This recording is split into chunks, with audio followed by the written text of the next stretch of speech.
I'm here with Brett Ferres, who, a lot like me, spent much of the year injured. Only Brett managed to get right foot back end, and obviously he's playing for England now and playing really well, scoring all the tries, isn't it? All the backs, the Ryan Halls and those superstar backs. But you've been scoring all the tries so far. Yeah, it's been obviously a difficult year. Obviously, it's been frustrating at times, but obviously found a bit of form towards the back end, and obviously got the call off Steve. So it's been great to be part of the England setup, and hopefully now I can kick on a little bit and try and get a win this week. But yeah, obviously the try scoring, it's been quite fun, and obviously we've got Hawley and Joe Birch on the wings who've not managed to get over the mark yet, so it's been quite a laugh with the boys, and obviously the back rower and scoring a few tries there, it's always a bit of fun.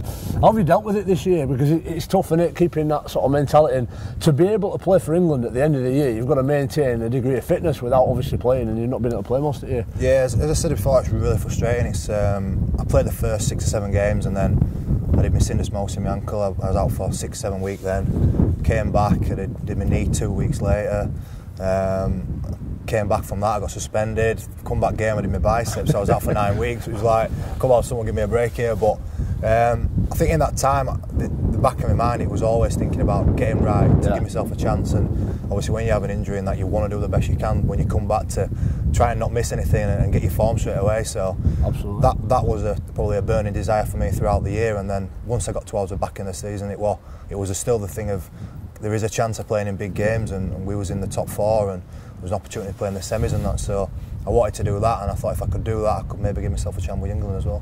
And as players, I think sometimes we've been guilty of going back too early. I know I've had a bad hamstring most of the year, and I went back a couple of times and re-injured it. Yeah. But you're always on the edge, you don't want to leave it a week longer now. No. I know we've both done our biceps. Yeah. 9 weeks is the time when I think Danny Tickle once went back and did it again. That's like the time where you're not supposed to give it 12. Yeah. I waited 12 because I thought I'm getting all the better at short. But you went back, didn't you, risked it? Yeah, it was the risk element. It was obviously playing at 9 weeks. I'd done a couple of weeks previous off the training, and as soon as I trained I said, right, I'm sweet, I'm ready to go. And it's like, just keep you back a couple of weeks. And to be fair, the medical staff at Huddersfield were fantastic. They did everything right for me.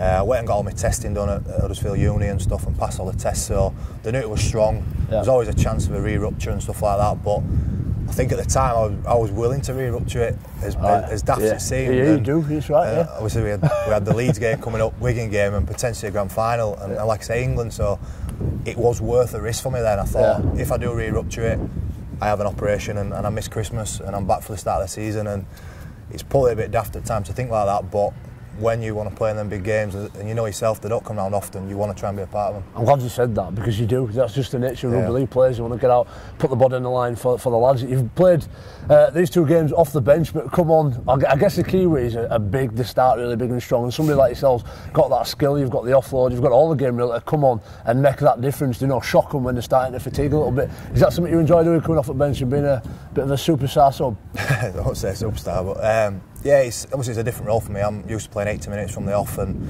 playing all the game and trying to do as much as I can in that time, but obviously coming here, Steve said that he'd like me off the bench, he'd like me to try and bring a bit of enthusiasm, a bit of skill and a bit of oomph when I get on there, and try and make a big difference, and hopefully over the last couple of weeks I've done that.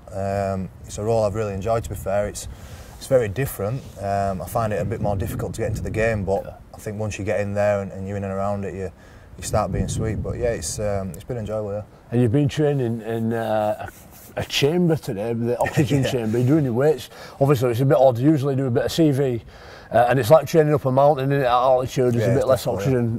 What's it been like training at St George's Park with this group of lads? It's class. It's obviously a world-class facility. You don't have to walk around the place and have a look around. It's something else. Yeah, they've got everything here. Obviously, it's designed for football, obviously, and they've got the big brass, haven't they? So they've pulled out all the stops for this one. But yeah, it's brilliant.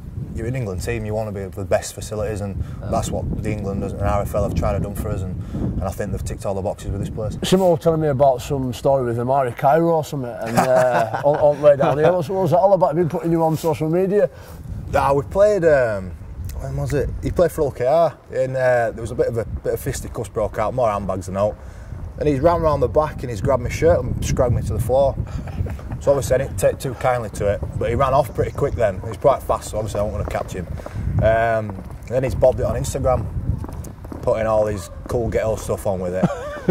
So obviously I know a couple of LKR boys, so obviously I'd seen it. I was on Instagram at the time, so I obviously got his number and gave him a ring and said if you want to sort it out, I'm more than happy to. But he didn't seem too bothered about doing anything. So I think it's been removed now. But yeah, don't worry, we're playing next year. I'm going to get you. Class.